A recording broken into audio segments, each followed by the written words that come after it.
Pode pedir aí, professor Pellegrini. Bom dia, quem está entrando. Pode mandar o convite.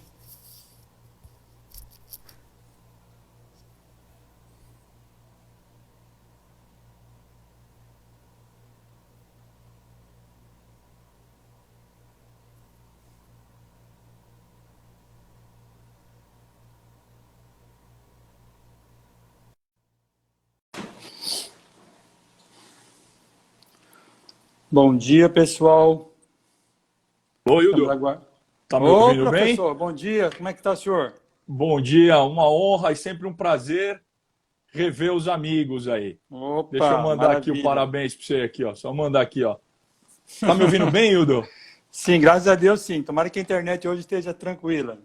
Ah, legal. Como estão as Que coisas últimos aí em dias. Cuiabá? Olha, Últimos está dias? tranquilo aqui, ó. Sabe que nosso estado aqui é o que tem menos casos e menos mortes, né? Ah, que legal. Então, Também é... estamos começando a voltar à normalidade a partir de segunda-feira aqui.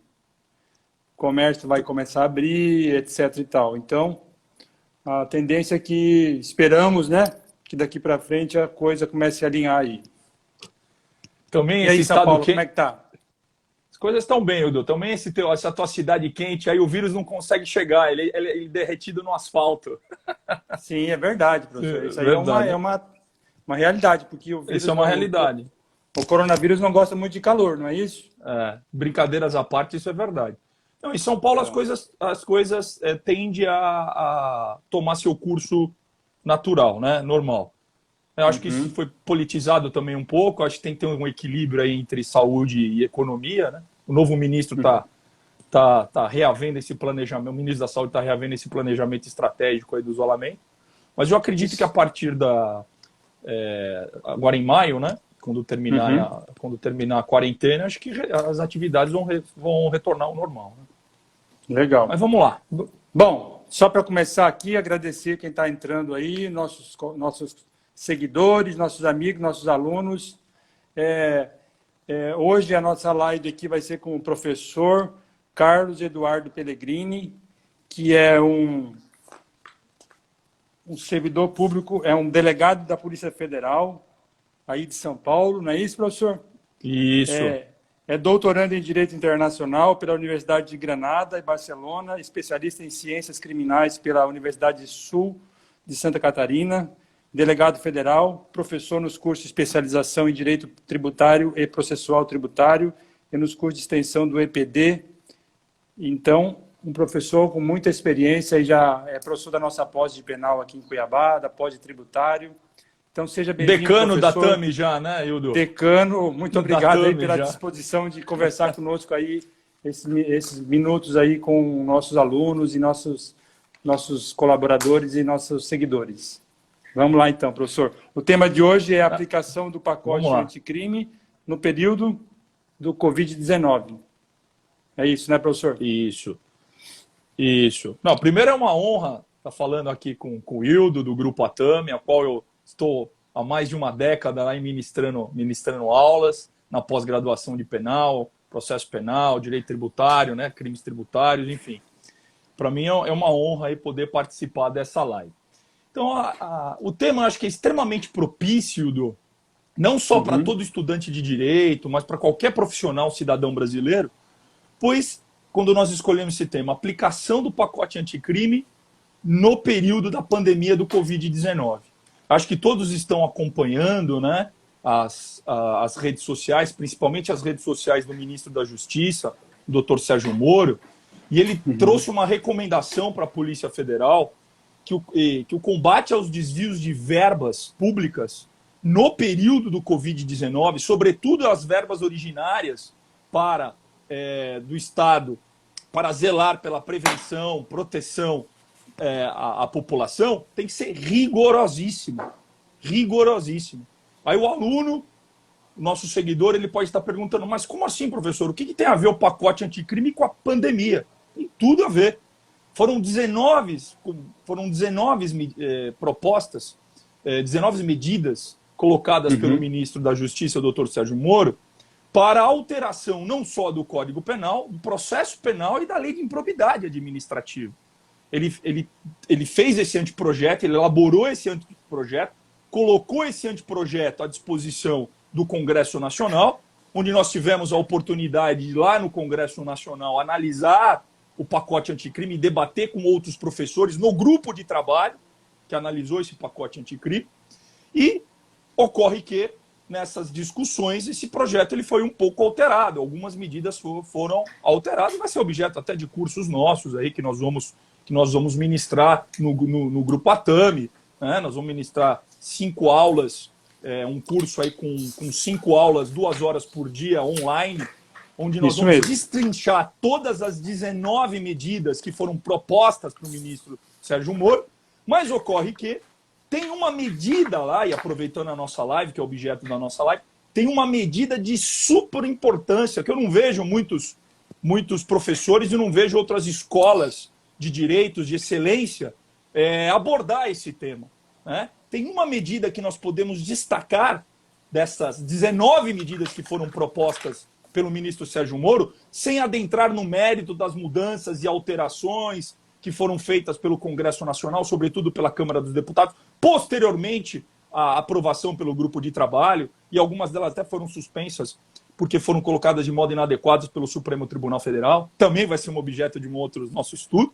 Mas tem uma medida lá que eu quero destacar para os nossos alunos, nossos seguidores, que essa medida se chama Whistleblower. É uma técnica de investigação americana, chama Whistleblower. O que é o Whistleblower? Vamos traduzir para o português. O informante do bem. O informante do bem. Mas, professor, o que é o Whistleblower? O que se trata isso? O que é informante do bem? Isso só se área no direito penal, na seara criminal? Não! Por isso, a aplicação do pacote anticrime, essa medida específica, durante a pandemia.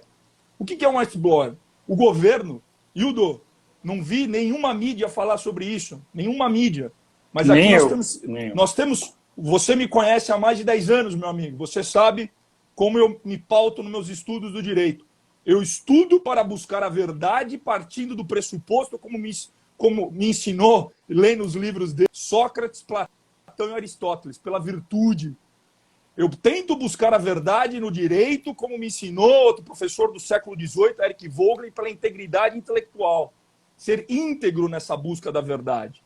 Existe, portanto, e aí nós temos que falar isso de forma correta, e o seguidor tem que prestar isso muita atenção, o governo federal, presta atenção, o governo federal, em menos de 15 dias, organizou um verdadeiro plano Marshall para a proteção da saúde pública e economia. Professor, o que é plano Marshall? Não estou lembrando muito na história. Na Segunda Guerra Mundial, pós-Segunda Guerra Mundial, quando a Europa estava destruída, os Estados Unidos ajudou com recursos econômicos a Europa destruída pós-Segunda Guerra Mundial. E ela ajudou num denominado chamado Plano Marshall. O governo federal e junto com o Exército, o Ministério do Planejamento, o Ministério da Saúde, o Ministério da Justiça, organizou um verdadeiro plano Marshall para ajudar a população.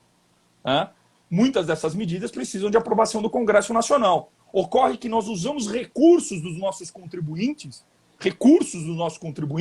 na casa de bilhões, que vão ser descentralizados para o governo do Estado e para as prefeituras, para auxílio direto da população.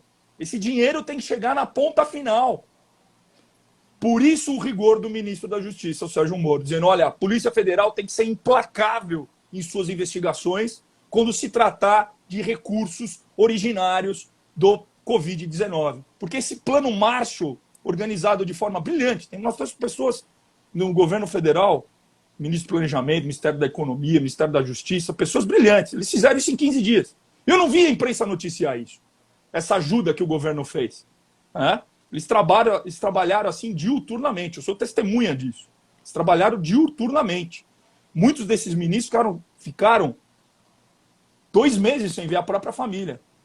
Ficaram lá em Brasília, trabalhando de segunda a segunda, para organizar esse verdadeiro plano Marshall. E agora, esses recursos vão chegar aos governos do Estado. Esses recursos vão chegar às prefeituras. Mas e aí, professor, o que tem a ver com o pacote anticrime? Nós não estamos num estado de calamidade? Já que é um estado de calamidade que exige uma celeridade desses recursos para chegar na ponta, o que vai acontecer, Hildo? muitos desses governos e dessas prefeituras não farão o que a lei determina. Não farão, desculpa, usarão na lei de licitação uma exceção. Ou seja, não haverá licitação, haverá uma dispensa. Até porque está licitação. tudo dispensado, né, professor? Com esse negócio Perfeito. com esses decretos de calamidade aí, abre-se, né, a possibilidade de dispensar tudo. Sim, e a lei isso, 8.006. Perfeito. E isso a lei... também o que tem? Muita gente já noticiaram alguns fatos aí, professor, que está sendo desviado, superfaturado alguns produtos, né? Não sei Perfeito. se você já viu isso. Até o Bruno Rebelo aqui está testando, um aluno meu aqui, um grande aluno, isso foi mesmo. meu aluno aqui. A Lei 8.666 de 93, ela, dada essa calamidade pública pela pandemia decretada pelo governo federal, ela dispensa a licitação. Dispensando a licitação, quais são os critérios que nós vamos usar? Por exemplo, alguns órgãos estaduais ou municipais focaram na compra de medicamentos de alto valor de UTI. Muitas vezes, ao invés de investir na medicação, que evita que o cidadão chegue a essa UTI e vai ter um custo bem menor, né? Se você fomentar e investir no medicamento, você não precisa investir uma quantia muito maior em equipamentos da UTI, que são caríssimos. Enfim, sem entrar no mérito da gestão, que não cabe a nós analisar, nós vamos analisar se esses recursos estão sendo destinados com a finalidade correta para auxílio da população, para prevenir, perfeito? E para o tratamento adequado da população. Então, o ministro Sérgio Moro, nesse sentido, ele alertou a Polícia Federal para que o combate seja implacável. E como vocês, alunos, seguidores, até isso é matéria nossa de pós-graduação, de curso, que medida que eu posso utilizar no pacote anticrime que vai auxiliar no controle, a população realizando esse controle efetivo, real, material, no mundo concreto, para auxiliar essa intenção colocada pelo Ministério da Justiça. É essa medida, Westblauer, informante do bem. O que é o informante do bem? Vamos lá. O informante do bem é aquele que não participa, vamos defrear, professor, mas o informante que eu conheço é do Código de Processo Penal, que difere da testemunha que não presta compromisso. Não, esquece. Perfeito. É o cônjuge, o ascendente, o irmão, isso é o informante em termos probatórios lá. Mas não é esse informante que eu estou falando. E nem o informante utilizado na técnica de investigação da polícia, na doutrina policial. Um informante mero e simples. É um outro informante. É o informante do bem. É aquele que a secretaria, seria a Secretaria de Direito Econômico, né, nos Estados Unidos utiliza. Por isso, ela utiliza com informações onde há desvio de recursos. Então, ela utiliza essas informações, desde que ele não tenha participado desse desvio, e se recuperar parcela desse dinheiro desviado, ele tem até um benefício. Né? Tem até um benefício, como se fosse uma comissão, um bônus para esse informante do bem. O informante do bem, portanto, não é utilizado apenas no processo penal. Ele não é testemunha, ele é resguardado a sua identidade,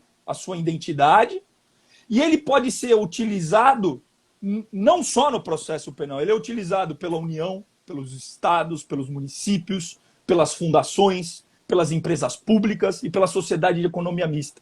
Ele pode ser utilizado no mero processo administrativo, onde ele tem informações desse desvio, procura órgãos de controle, no caso da União seria a Controladoria Geral da União,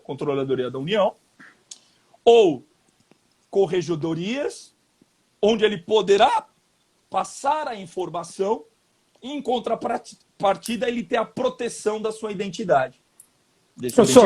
Desde que essas informações, só fazer um detalhe para finalizar o raciocínio, desde que essas informações sejam fiéis ao conhecimento dos fatos, oriundo da ciência dele, né, por ter presenciado, e seja colocado de boa fé. Não pode ter má fé. Se tiver má fé, ele pode ser responsabilizado criminalmente por isso, por passar informações falsas. Né? Se o móvel dele tem que ser do bem, tem que ser de boa fé. O móvel dele para passar essas informações é para a proteção do dinheiro público, dinheiro dos contribuintes, para mantença, prevenção e tratamento adequado da população. Se ele agir de má fé, se ele agir por ódio, vingança, produzir informações que não forem adequadas, aí ele pode ser responsabilizado. Mas se ele tiver de boa fé, né, como a maioria da nossa população, né, está de olho se esses recursos estão sendo direcionados de modo adequado à sua finalidade, que é a prevenção e tratamento adequado da população, poderá prestar esse auxílio. Então, no seu pequeno município, aí no estado de Mato Grosso, onde o Brasil inteiro nos acompanha aqui, ele poderá ajudar, desde um pequeno município até o estado, até a União, numa fundação, numa empresa pública, numa sociedade de economia mista. Perfeito? Eu só queria fazer uma pergunta. Esse informante do bem que você está falando aí, ele está previsto na lei agora? Ele está dentro do pacote? Sim, ele está dentro do pacote. Ele foi introduzido, ele foi apresentado pelo ministro da Justiça, né, no anteprojeto, foi aprovado pelo grupo de trabalho, foi aprovado na Câmara, aprovado no Senado, sancionado e já está introduzido, né, no próprio Código de Processo Penal, foi introduzido na nossa legislação, né? Então já é um mecanismo, já está.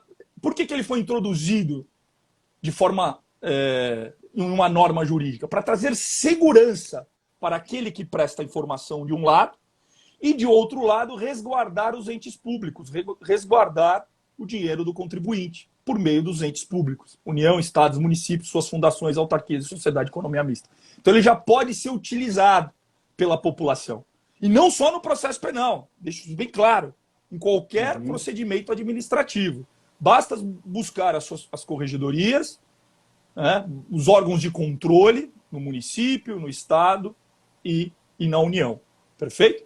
E se for verba federal destinada ao estado e ao município, e se o município não deu o tratamento adequado àquela informação, e a verba, como é oriunda do governo federal, pode procurar a própria Controladoria Geral da União, né? Acessando o e-mail, passando informações, né? E essas informações, por lei, está protegido o sigilo e a identidade desta pessoa que está passando a informação.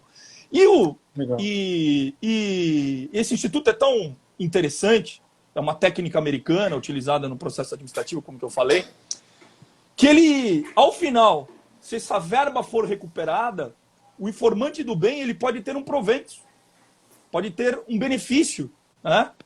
Pode ter até, salvo engano, preciso consultar da lei, acho que até 3 ou 5% do valor arrecadado. Né? Olha que interessante. Ou seja, é uma premiação aquele que age de forma correta, aquele que age de forma de boa-fé, aquele que age de forma do bem, preservando a coisa pública, a res pública, a coisa de todos. Isso é muito interessante, esse instituto, Hildo. Estou achando que dá para ganhar dinheiro com isso, professor. Dá sim. Ou seja, quem é honesto, ou seja, aqueles que são honestos e agem de boa-fé, tem que ser recompensados por isso. Esse é o espírito da lei. Né? Esse é o grande espírito da lei. Para as pessoas que estão assistindo, quiser fazer alguma pergunta, é só postar aqui que depois eu leio para o professor responder, tá bom? Até meu primo aqui, o Edu entrou. Edu, um abraço para você. Acabei de vê-lo aqui na nossa live. Aê. Não, pode mandar pergunta. Então, eu acho que esse é o grande instituto. Porque é um instituto que não havia no direito brasileiro, né?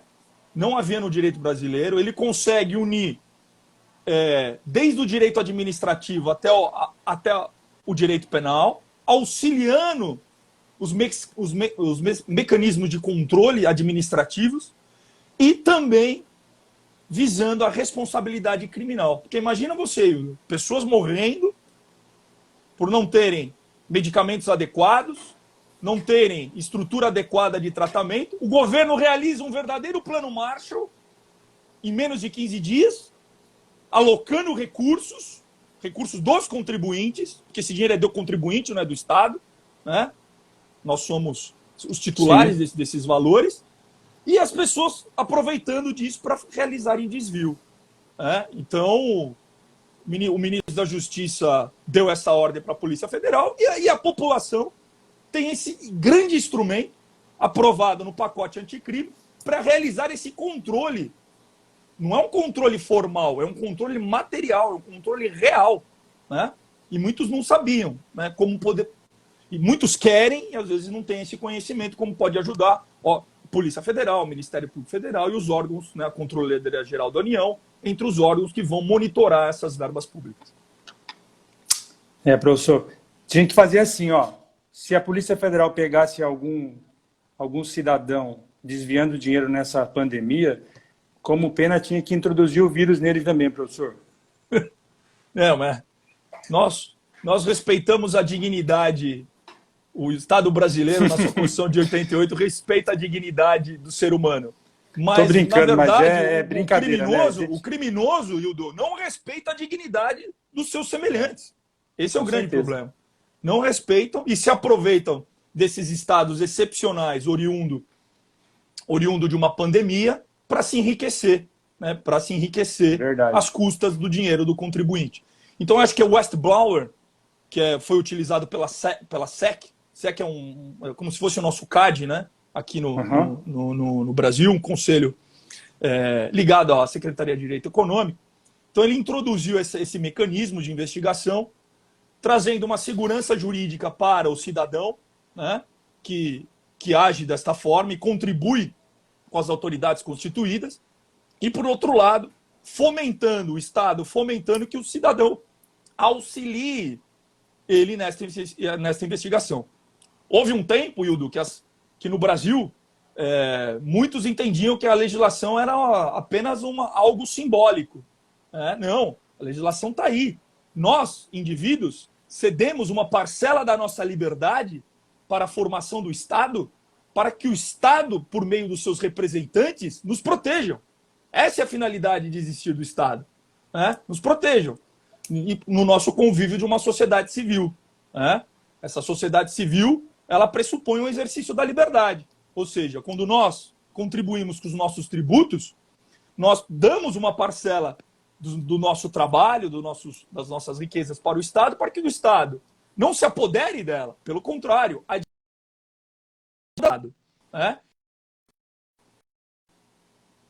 e com esse mecanismo, o próprio indivíduo na sociedade civil, através das suas representações, associações civis, ele pode monitorar e controlar esses representantes do Estado, para ver se eles estão administrando e gerindo os recursos com essa finalidade. Sobretudo nesse momento excepcional que estamos passando, que é o Covid-19. Agora, o informante do bem, ele tem que ser usado. Os alunos que estão nos escutando aqui, propalem esse instituto, essa medida do pacote anticrime, uma grande medida do pacote anticrime, para os seus familiares, para os seus entes, e haja como se fosse uma grande rede, né? Uma grande rede do bem aí, ó. Olha, vamos usar o informante do bem para auxiliar não só a Polícia Federal, o Ministério Público Federal, os órgãos de controle nesse sentido. É o nosso papel. O exercício da nossa liberdade pressupõe esse dever de controlar, de fiscalizar, né?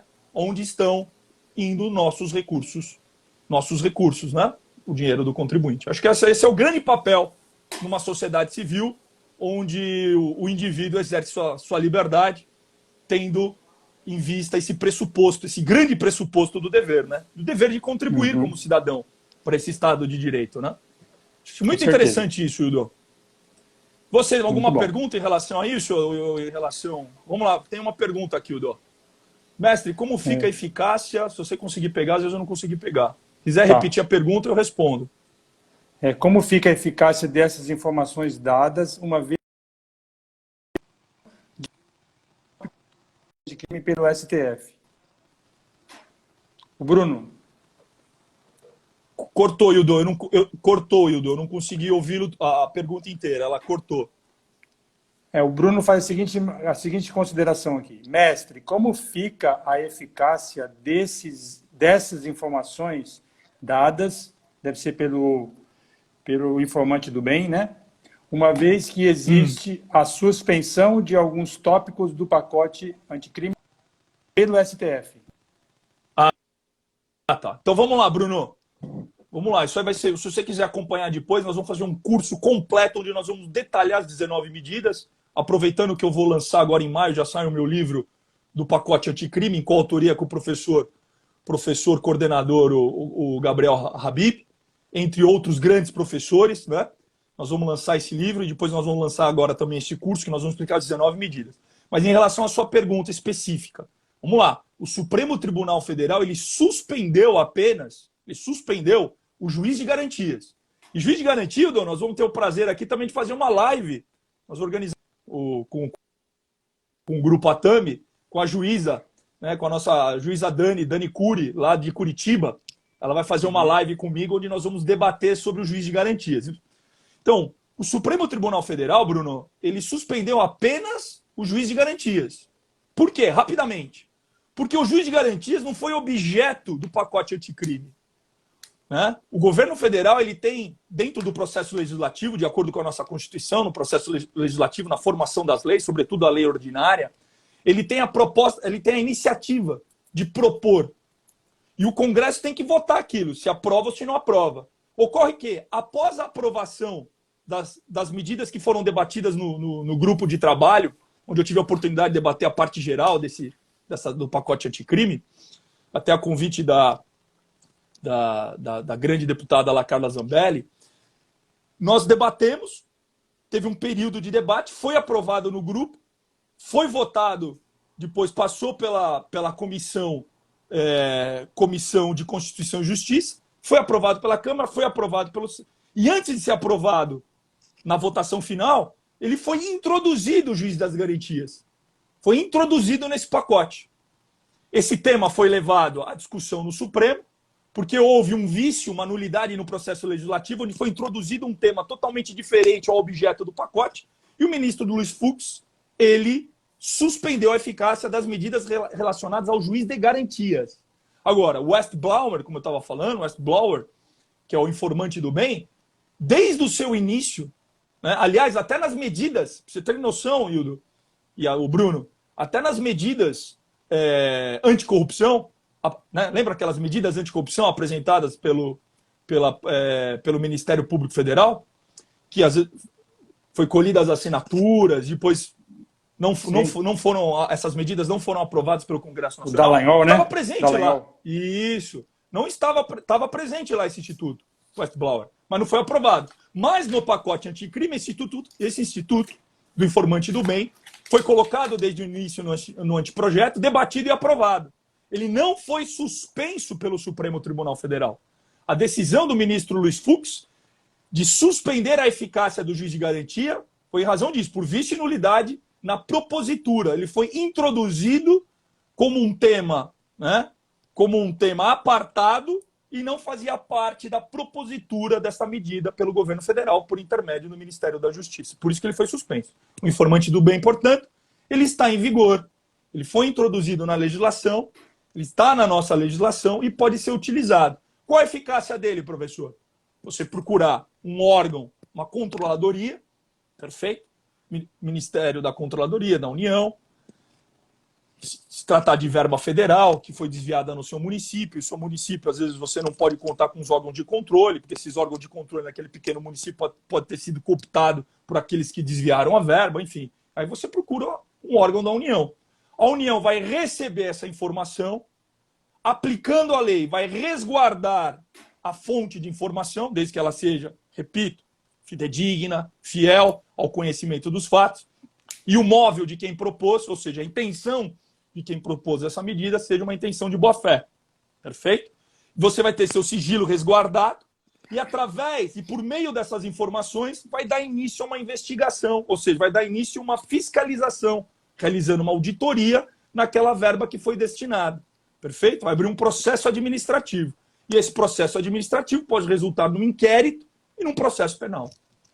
Pode falar, professor, essa denúncia aí, ela só é feita na controladoria ou ela pode ser feita na Polícia Federal, no Tribunal de Contas, nos outros, na delegacia? Como que é isso?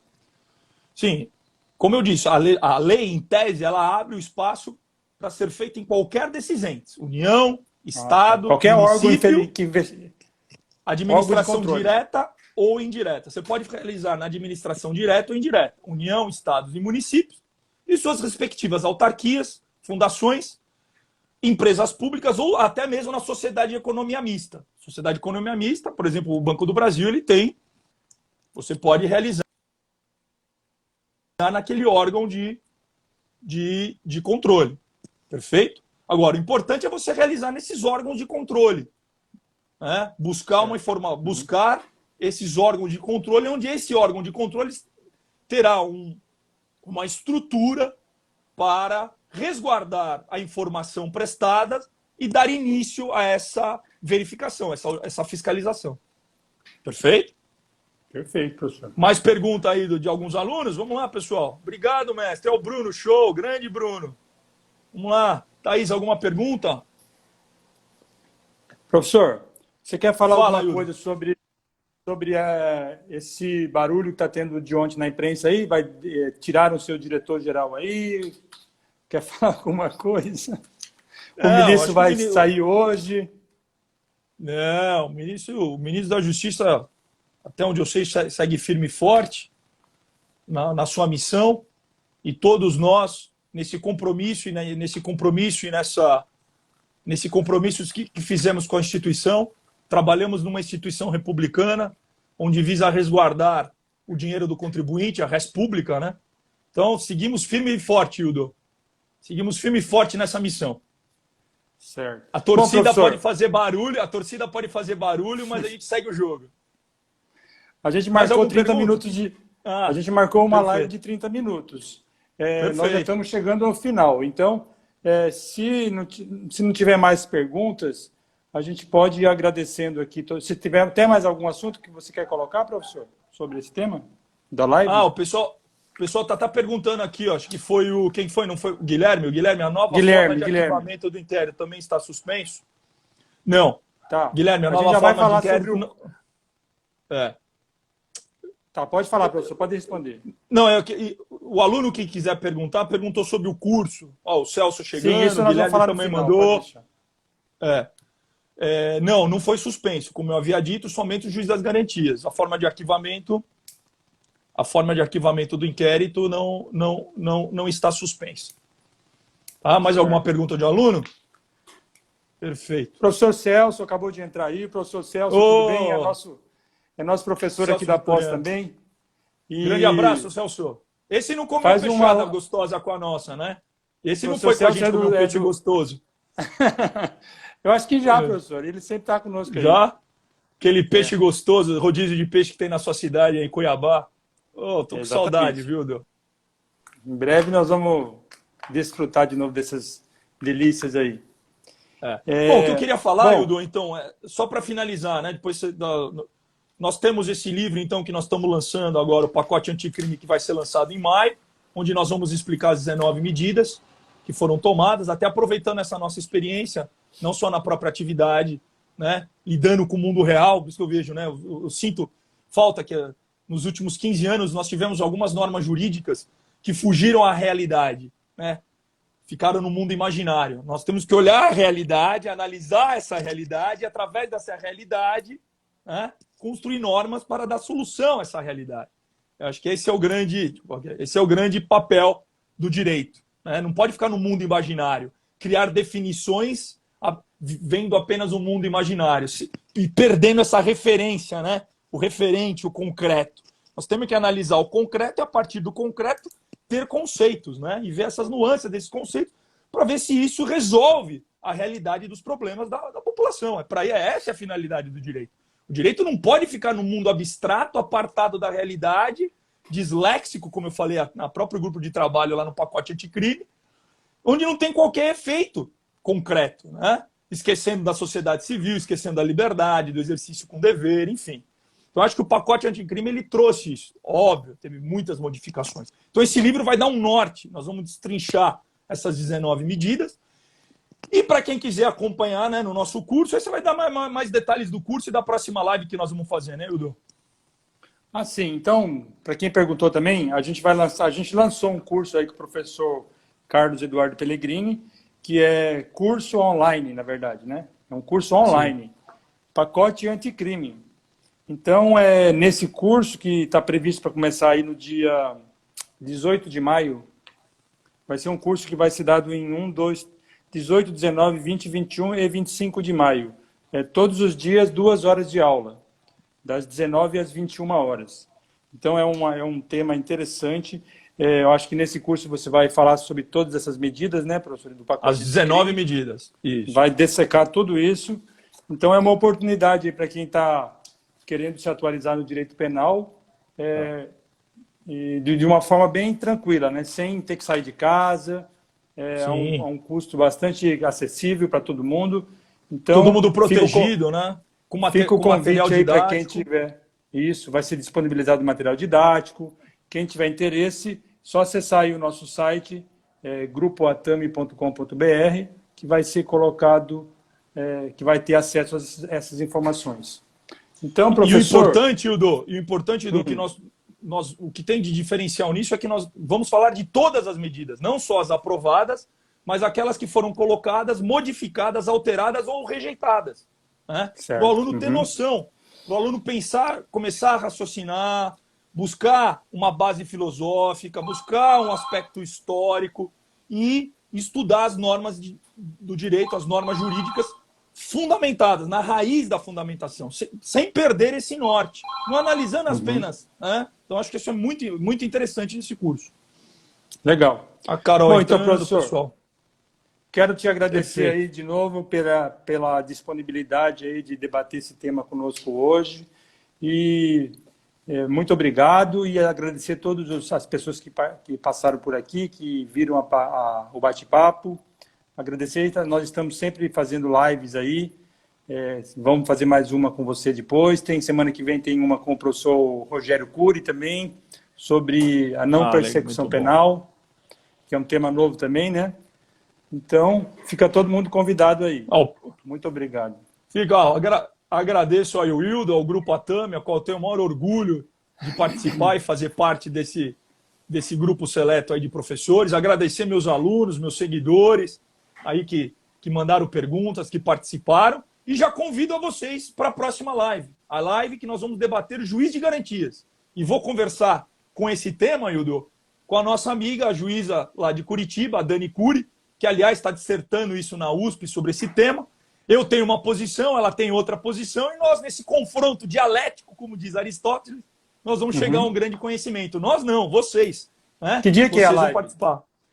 Dia 1º de maio, às 10 da manhã. Ó, vai ser no feriado, aproveitando que vocês já estão em casa. Obrigado, Neto. Maravilha. Maravilhosa. Agradecer ao Neto, ao Vitor, o pessoal aos alunos aí que gostaram da nossa live. Obrigado, Neto. Obrigado, Vitor. Foram todos meus alunos aqui do curso. Valeu. Então, já convido para vocês para essa live, dia 1º de maio, às 10 horas da manhã, vai ser uma sexta-feira, onde nós vamos debater o tema juiz de garantias com a juíza criminal Dani Cury. Ela tem uma posição, eu tenho outra, e fruto desse embate, vocês vão ganhar esse grande conhecimento sobre esse tema. Tá bom, Muito bom, professor. Valeu, um abraço. Bom final de semana. Saúde. Deus proteja você e a sua família, Eudô. Fica com Deus. A gente vai gravar essa live, vai baixar ela e vai colocar no nosso YouTube. Quem quiser assistir depois pode assistir também, tá? Depois você manda o link lá que eu vou acessar. Legal. Obrigado, Eudô. Obrigado. Tchau, tchau. Grande abraço. Deus te proteja. Família aí, um abraço. Valeu, pra você também. Valeu. Tchau, tchau.